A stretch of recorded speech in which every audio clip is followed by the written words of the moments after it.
Toda a igreja com a paz do Senhor Jesus. Bom estarmos juntos mais uma vez.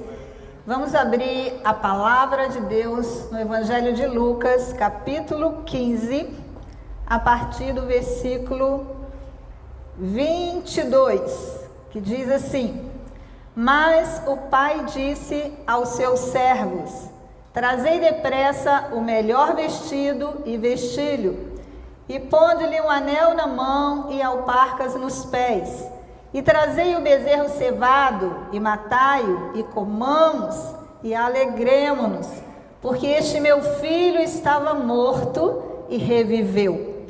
Tinha-se perdido e foi achado, e começaram a alegrar-se. Louvado seja o nome do Senhor. Vamos falar nesta noite usando um tema, assumindo a posição de filho de Deus. Eu vou repetir. Assumindo a posição de filho de Deus. Neste capítulo 15 do Evangelho de Lucas, Jesus, como em algumas outras oportunidades, ele utilizou parábolas com o objetivo de transmitir verdades complexas de forma simples. Esse era o objetivo de Jesus, utilizando parábolas, que eram histórias, não é? Histórias simples, como eu acabei de dizer, que transmitiam verdades complexas. Se nós observarmos no versículo 1 e 2, encontramos fariseus e escribas murmurando a respeito de Jesus. É isso aí, religiosos, murmurando a respeito do mestre, dizendo que ele comia e bebia com pecadores, ele recebia pecadores. Aqueles religiosos, infelizmente, eles não compreendiam, eles não compreenderam a missão de Jesus. Em Mateus capítulo 9, versículo 9, também, quando Jesus chama Mateus, que estava lá trabalhando na coletoria, ele trabalhava recolhendo impostos, cobrando impostos, e ele era um judeu. E quando Jesus chama Mateus para segui-lo, também houve murmuração, e não ficou só em murmuração. Eles chegaram a perguntar aos discípulos de Jesus por que Jesus comia e bebia com pecadores. E Jesus respondeu para eles que os sãos não precisam de médicos, mas sim os doentes. E a partir de então, não é? Jesus começa ali naquele momento a trazer parábolas, em virtude, aqui no capítulo 15, da murmuração dos fariseus. Veja como é lindo, não é? A didática de Jesus de ensino. Pessoas murmurando a respeito da sua atitude, de dar atenção aos pecadores, dar atenção aos publicanos, que eram cobradores de impostos, e eram judeus que trabalhavam para Roma. Então, eram como se fossem inimigos. Eram vistos como traidores por estar trabalhando para Roma, coletando impostos. E a partir desta murmuração é que Jesus começa a trazer um ensino, como eu disse, de forma simples, através de 3 parábolas, muito conhecida, não é? Da ovelha perdida, que fala de um homem que tinha 100 ovelhas, e umas perde, e ele deixa as 99 e vai ao encontro da ovelha perdida, vai buscar a ovelha perdida, e ele só volta quando encontra, coloca sobre os ombros e festeja. Ele chama vizinhos, ele chama amigos para comemorar a recuperação, não é? Daquela ovelha perdida. O ter encontrado, trazer de volta em segurança a ovelha perdida. E depois ele fala sobre uma mulher, é a segunda parábola aí dentro desse capítulo 15. Fala sobre uma mulher que tinha 10 dracmas e perde uma. Ela perde uma dracma. Ela tinha 10, perdeu uma. Poderia não dar tanta importância, mas aquela dracma era importante para aquela mulher. Tinha um valor para ela, assim como a ovelha para o pastor. Uma é importante. Uma ovelha era importante. Uma dracma era importante para aquela mulher. De forma que ela acende a luz, a lamparina, enfim, dentro de casa, e começa a varrer, vasculhar, até encontrar. Veja a determinação, a persistência em recuperar valores perdidos. E diz o texto que ela faz todo esse trabalho e só sossega quando encontra. E da mesma forma ela chama as amigas, chama vizinhos para celebrar. Ela faz uma festa, ela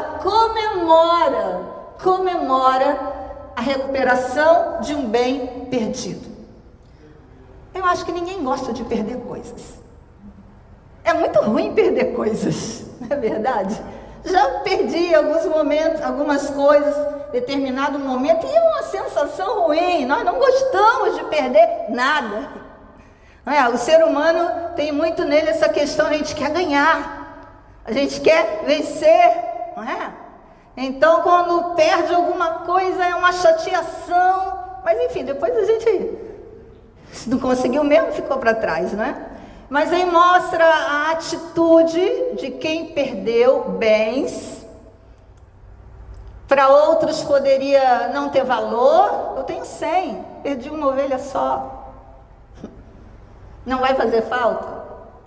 Uma moeda só, uma dracma, uma moeda, não vai fazer falta uma? Não. A atitude de quem perde as coisas é tentar recuperar. É tentar resgatar, trazer de volta. Aleluias! Louvado seja o nome do Senhor. Então Jesus, não é aí, conta essas duas parábolas em resposta. Preste atenção nisso, nesse detalhe muito importante. Alguém estava reclamando porque ele recebia, comia, não é? Quer dizer, assentar à mesa para se alimentar, não é? Tem a ver com intimidade. Então a murmuração é porque ele recebia, comia com os pecadores. Ele começa a falar de pessoas que perderam bens, ovelha, dracma, e aí depois ele fala a parábola do filho pródigo, conhecida como a parábola do filho pródigo, não é? E eu penso que é a parábola dos filhos perdidos. Filho pródigo aí com esse tema, filho pródigo, com esta frase, né? Parece que ele é o personagem principal, mas na realidade, o personagem principal dessa parábola, não é? É o pai que representa Deus. Personagem principal desta parábola não é o filho que saiu, o esbanjador, não. É Deus e o seu grande amor, aleluia, manifestando o grande amor de Deus. Então, parte Jesus agora para essa parábola sobre um homem que tinha 2 filhos e que certo dia o filho mais novo chega para ele e pede a parte dos seus bens. A parte dos seus bens.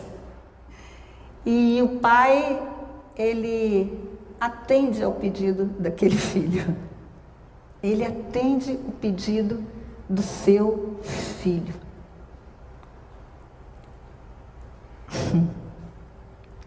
Isso sempre me chamou muita atenção.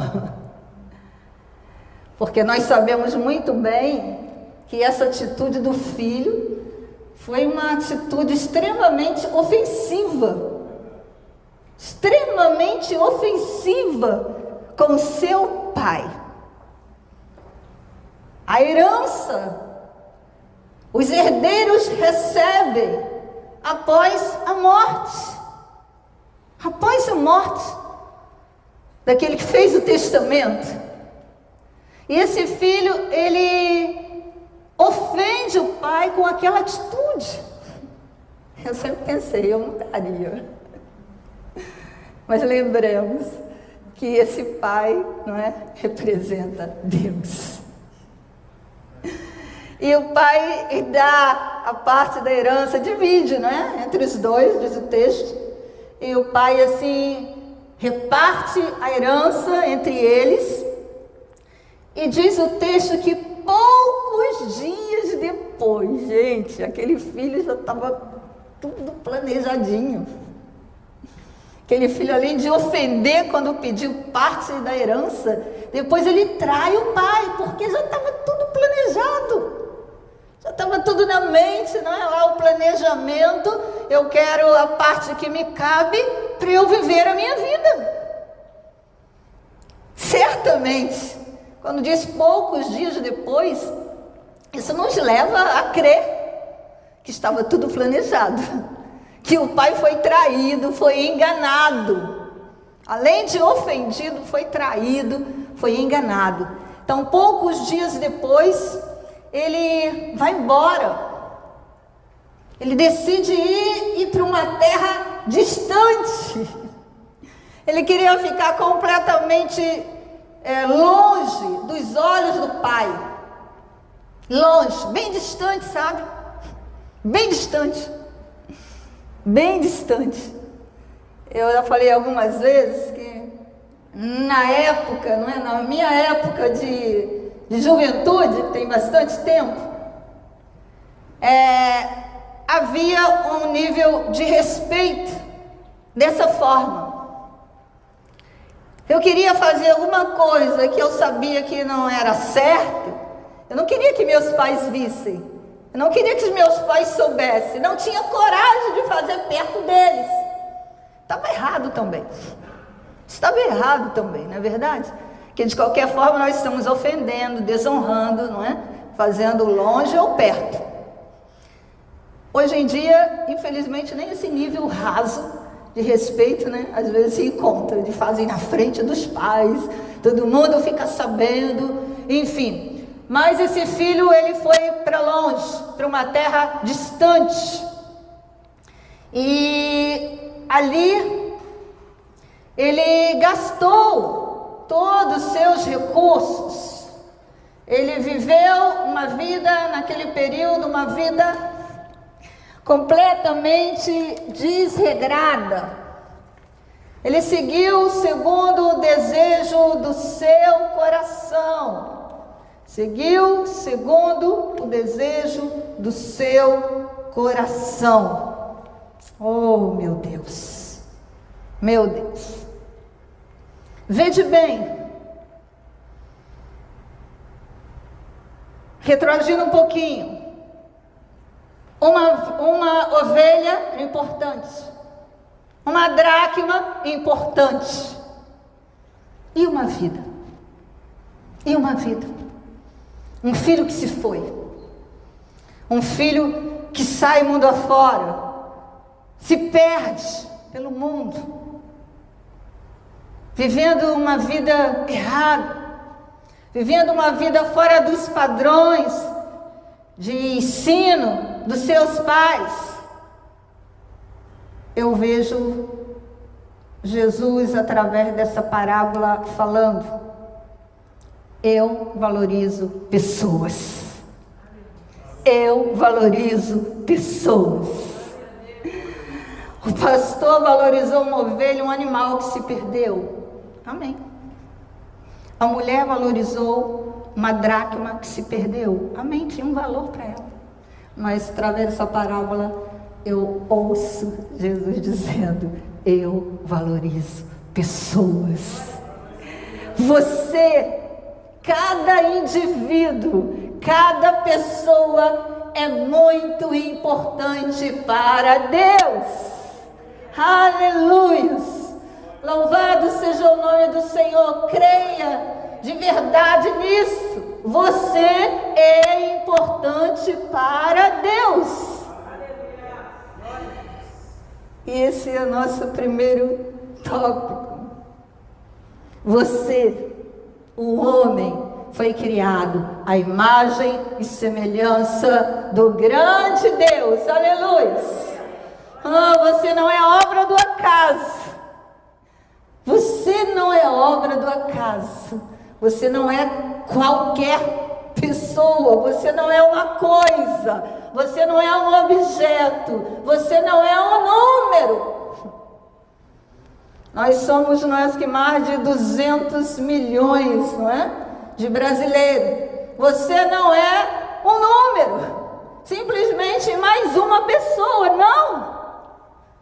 Você é obra das mãos do grande Deus. O homem foi criado à imagem e semelhança de Deus. Quando foi criar o homem, não é? Deus não olhou lá para alguma coisa e falou, vai ser parecido com essa coisa. Não vai ser. Não vai ser parecido com um macaco. Deus disse, eu vou criar o homem à minha imagem, à minha semelhança. Você pode dar glória a Deus por isso? Aleluia! Aleluia! Quando olhamos lá em Gênesis, conhecemos muito bem sobre a criação, é assim, haja, né? Haja luz, haja separação. Mas depois quando nós vemos lá no versículo 20, é interessante observar esses detalhes. Quando olhamos no versículo 20 lá de Gênesis, capítulo 1, diz assim, e disse Deus, produzam as águas abundantes répteis de almas viventes, e voem as aves sobre a face da expansão dos céus. Lá nos primeiros versículos é haja luz, haja expansão, não é? Haja separação, não é? Haja. Depois do versículo 20 o Senhor já fala lá para as águas, produzam abundantemente. Deus falou para as águas, água, produzam abundantemente. Seres viventes, animais viventes, répteis de alma vivente. E no versículo 24, também essa expressão, essa palavra, produza, está, e disse Deus, produza a terra alma vivente conforme a sua espécie. Agora, gado, répteis, bestas feras da terra conforme sua espécie. E assim foi. Primeiro, haja, depois com a terra, usando a palavra mesmo também, mas produza. Água, produzam. Agora, terra, produzam. Agora, quando criou o homem, nós sabemos que Deus disse, não é? Façamos o homem a nossa imagem, conforme a nossa semelhança. Não é imagem física, nós sabemos que Deus é espírito. E Deus fez o homem um ser espiritual, dotado de corpo, alma, não é? Emoções, mas fez um ser espiritual. Versículo 7 do capítulo 2 diz, e formou o Senhor Deus o homem do pó da terra e soprou em suas narinas o fôlego de vida, e o homem foi feito alma vivente. Do pó da terra. Não mandou as águas produzir o homem, não mandou a terra produzir o homem, mas Deus pegou o pó. Ele pegou o pó. E do pó fez lá, né, aquela massa, que eu vou chamar aqui de um boneco de barro, sem vida. E depois que estava modelado, Deus soprou nas narinas. E aquele boneco se tornou alma vivente. O sopro de Deus deu vida àquele boneco, tornando ele um homem alma vivente. Aleluias, glórias a Deus. Olha, você foi feito à imagem e semelhança de Deus. A essência de Deus, sabe, está em você. Está em você, está em nós. Aleluias. Louvado seja o nome do Senhor. Imagine, o próprio Deus soprou algo muito especial, divino, de Deus em nós. Este homem, Deus fez um homem racional, com essa capacidade de raciocinar, capacidade de se relacionar, capacidade de que, mesmo sem conhecer os princípios de Deus, não é saber o que é certo e o que é errado, ter princípio de moralidade. Deus criou o homem com essa capacidade. Você pode dar glória a Deus? Oh, aleluias! Louvado seja o nome do Senhor. Você é obra das mãos do grande Deus. Não é um João ninguém. Não é um zero à esquerda. É uma obra das mãos do grande Deus. É uma linda obra das mãos do grande Deus. Louvado seja o nome do Senhor Jesus. Aleluias. Aleluias. Segundo ponto. Vemos aí, não é? A resposta de Jesus para aqueles homens religiosos, dizendo: eu valorizo pessoas, porque elas são obra das minhas mãos. Elas são obra das minhas mãos. E o filho, não é? Ele decidiu ir embora. Ele decidiu. Sabe, ele não estava satisfeito. Não estava satisfeito. Vivendo na casa do pai, debaixo dos cuidados do pai, podendo desfrutar dos benefícios como filho. No entanto, ele deliberadamente ofende o pai e depois ainda vai embora viver sua vida do seu jeito. Ele fez a sua escolha. O filho mais moço fez a sua escolha. É o nosso segundo ponto.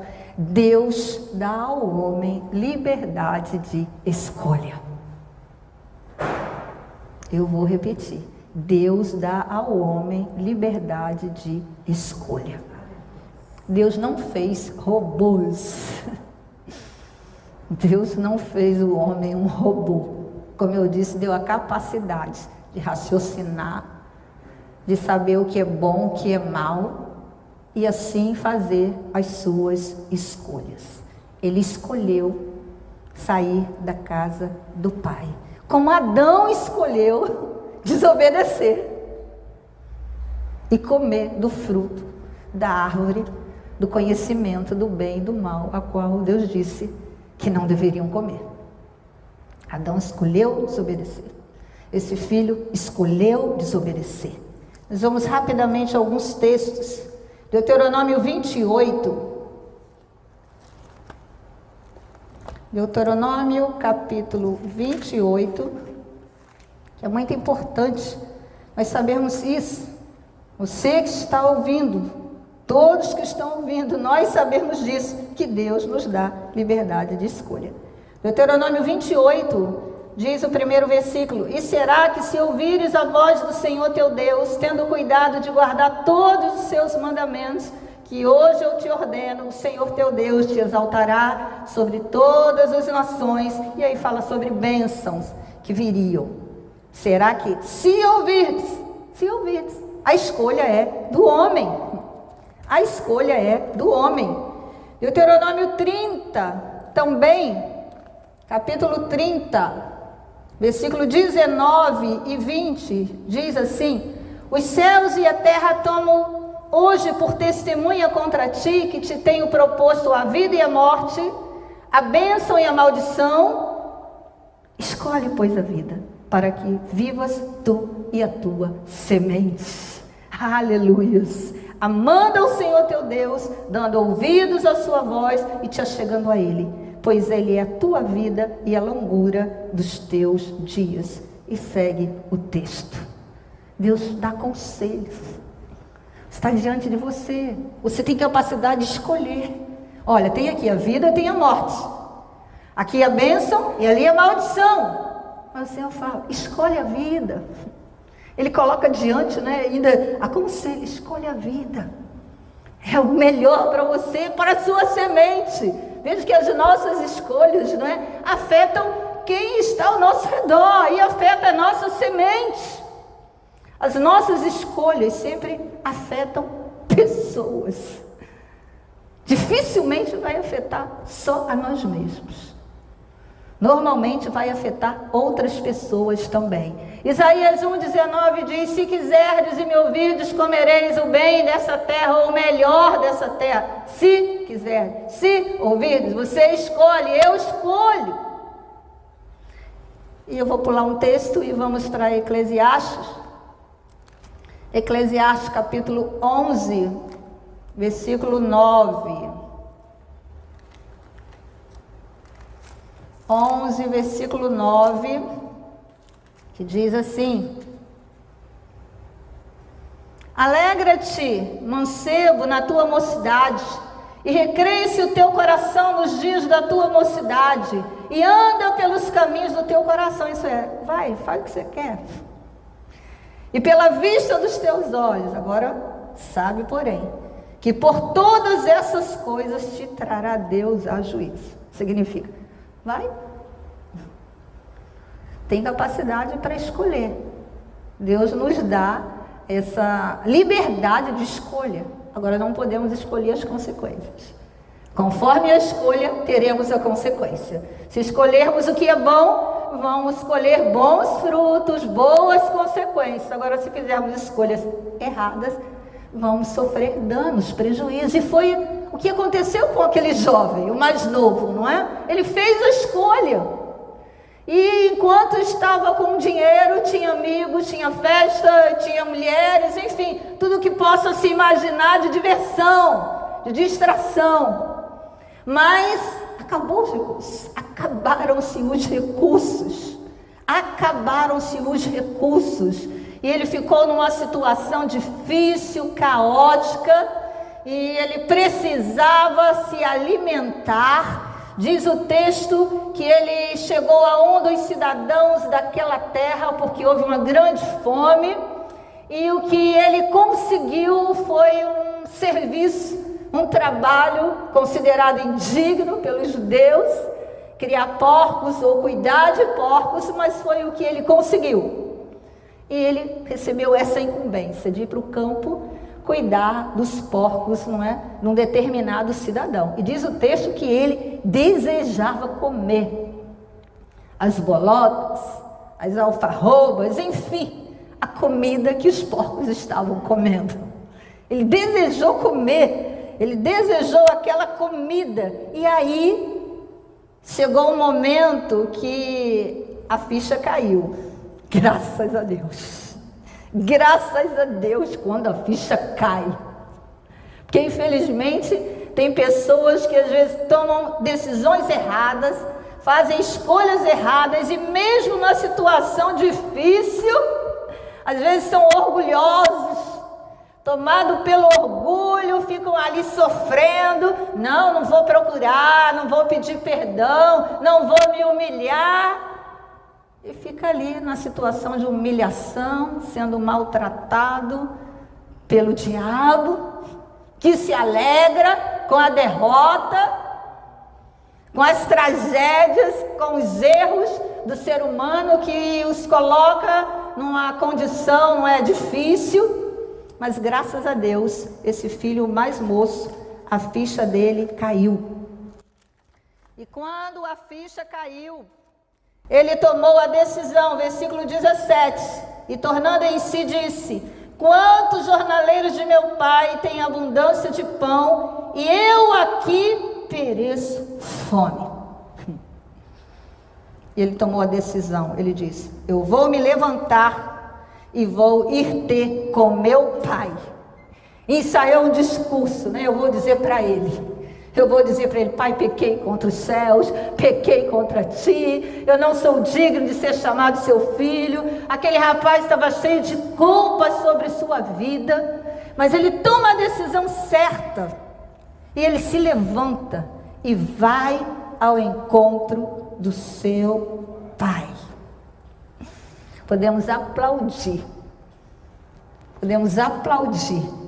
aquele jovem por essa decisão de fazer o que é certo, não é? 2 erros não fazem um acerto. Ele já tinha errado quando saiu, não é? E agora tinha que voltar atrás, reconhecer o seu erro, se arrependendo e tomar a decisão certa. E foi o que ele fez. Você pode glorificar o nome do Senhor? E o texto diz que ele vinha. Quando ele vinha, o pai já avistou de longe. E quando o pai avistou aquele menino, o pai correu ao encontro dele, abraçou e beijou. E esse é o nosso terceiro ponto. Deus quer se relacionar contigo, com o homem, com o pai, com o seu filho. Ele quer esse tipo de relacionamento. O pai, quando viu o filho que fez tudo errado, tinha feito tudo errado, mas o coração do pai, que é a figura principal nesse texto, eu repito, o pai corre ao encontro do filho.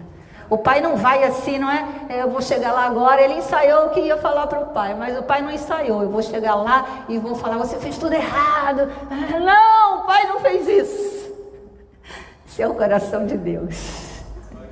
Coração de Deus. O pai correu, abraçou, beijou e disse para os seus servos: trazei depressa o melhor vestido, o anel, coloca no dedo dele, as sandálias, e traga o bezerro cevado para matá-lo, e comamos e alegremos.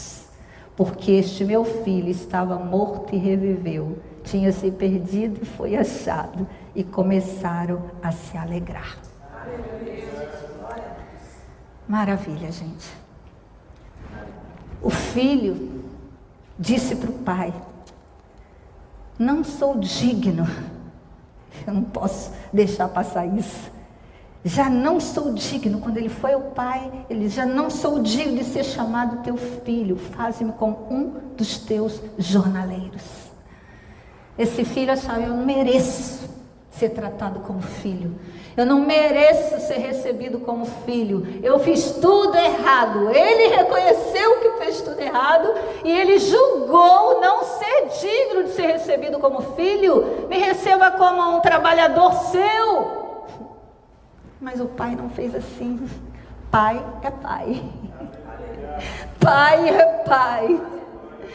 O filho não deixa de ser filho porque fez escolhas erradas, porque tomou atitudes erradas, porque falhou. Ele continua sendo filho. E não vai ser tratado como escravo.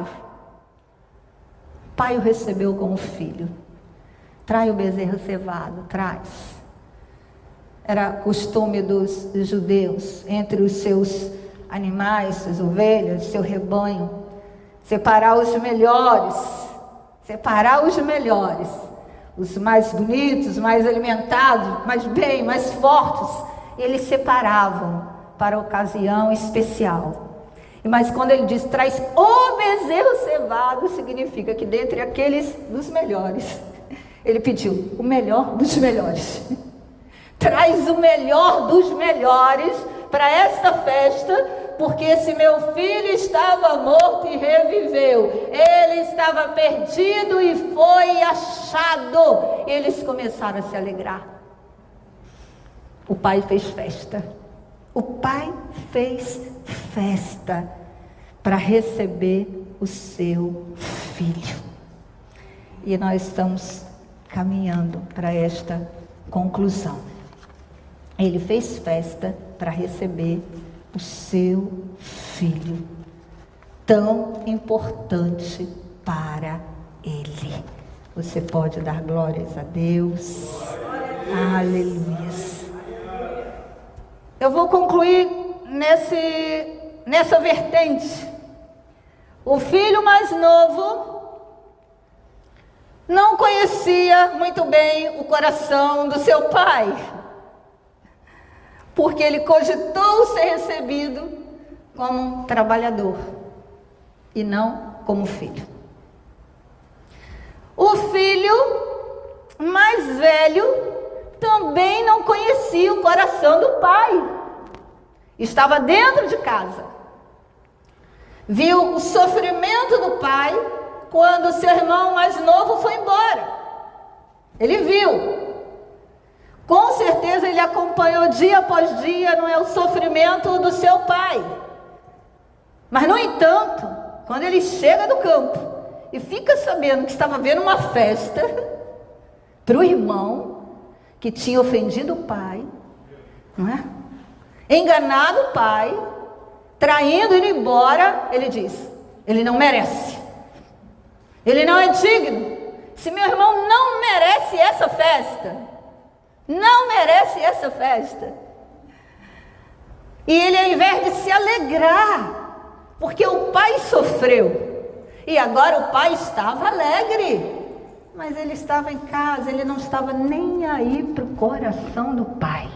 Ele não conhecia o coração do pai, ele não se importou com a dor do pai, e agora por isso ele não se importa com a alegria do pai, e ainda diz para o pai, com malcriação diz, não é, para o pai, não é?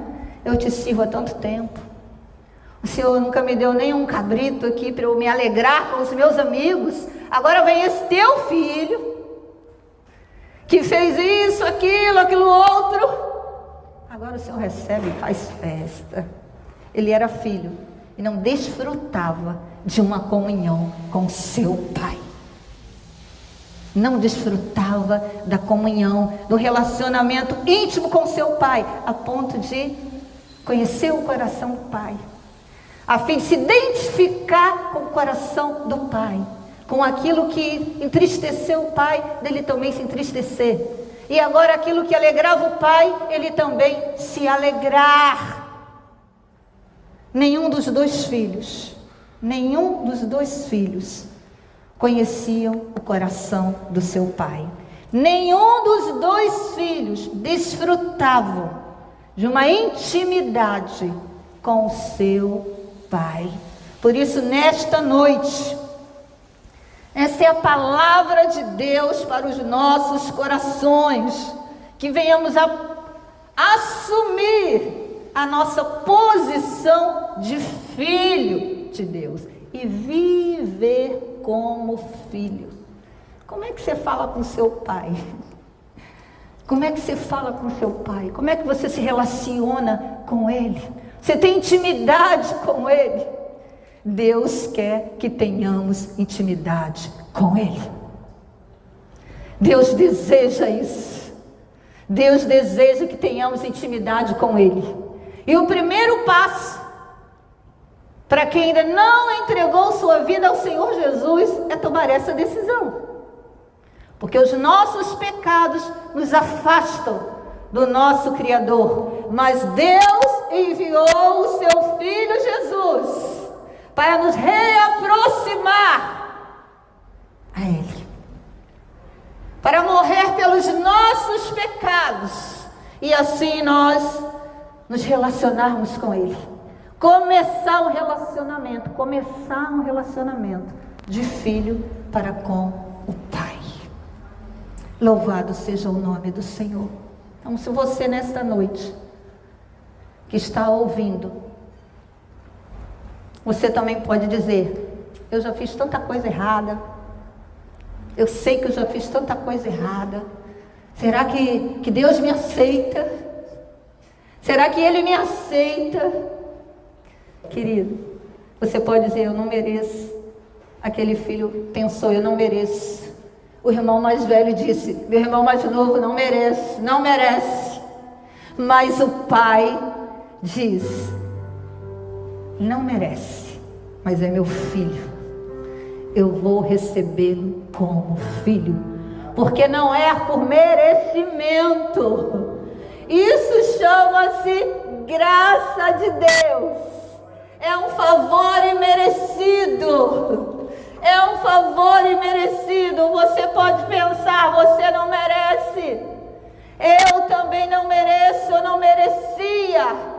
Mas um dia, quando eu entendi o que Jesus fez por mim na cruz do Calvário, quando eu entendi a minha condição de pecadora, e eu compreendi que o sacrifício já tinha sido feito para me salvar, para me perdoar de todos os pecados e eu me tornar filha de Deus. Quando eu compreendi isso, eu quis para minha vida.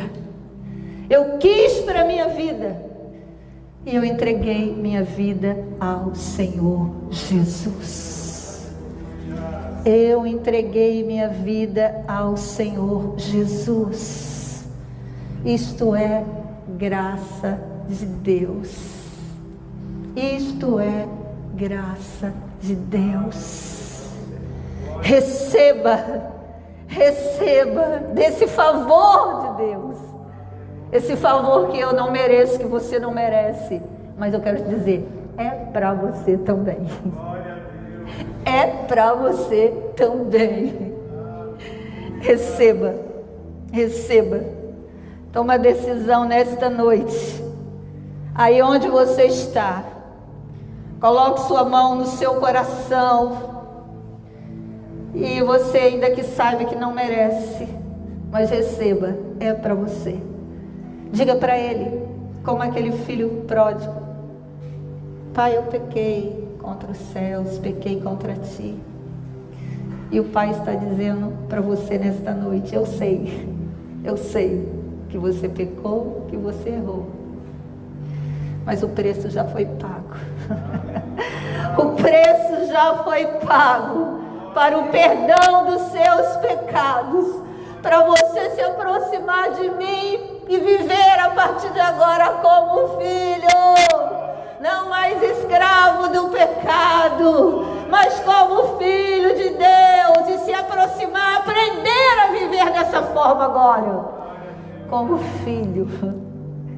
Tem outra coisa que eu quero te dizer. O pai estava preparando um bezerro cevado. Aquele homem é para uma ocasião especial, e chegou o dia, e eu quero te dizer que Deus, o Pai, preparou um cordeiro. Está lá em Apocalipse, o cordeiro que foi morto antes da fundação do mundo. Deus já tinha preparado um cordeiro antes da fundação do mundo para ser sacrificado pelos nossos pecados. E quando tomamos essa decisão, a festa do céu. A festa do céu. Sua mão ainda está no coração. Você já falou com Deus nesse momento? Já falou? Já entregou sua vida a Ele? Pai, em nome de Jesus, no nome precioso de Jesus Cristo, Deus, coloco diante do Senhor todas essas vidas que, ao ouvir a Tua palavra, reconhece, Senhor, seus erros, suas falhas, sua condição de pecador, mas te recebem nesse momento como único, suficiente Salvador de sua vida. Segundo a Tua palavra, a partir desse momento, eles recebem o poder de serem feitos filhos de Deus. Porque estão crendo no Teu nome. No nome de Jesus Cristo, Deus. Em nome de Jesus, Pai. Em nome de Jesus Cristo, nós abençoamos cada uma destas pessoas como nossos irmãos em Cristo, Pai, para essa nova caminhada, ó Deus, para o novo tempo de suas vidas, Deus. Que Ele desfrute desta bênção, desta graça do Senhor, ó Pai. E a cada dia mais se aproxime de Ti, da Tua palavra, orando ao Senhor, aprendendo, ó Deus, essa nova vida a viver como filho, debaixo dos cuidados do Pai, tendo prazer em estar com o Pai, tendo prazer de obedecer ao Pai, tendo prazer de estar debaixo das potentes mãos de Deus, que também agora é o seu Pai. Que conheça o teu coração, comece a conhecer o teu coração, no nome precioso de Jesus, Deus.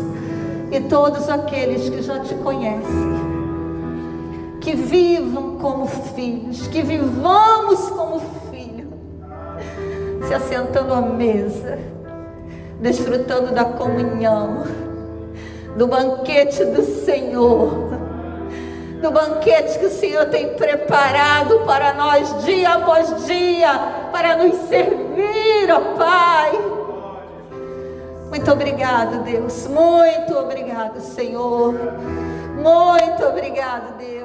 Já estive em outros lugares, mas não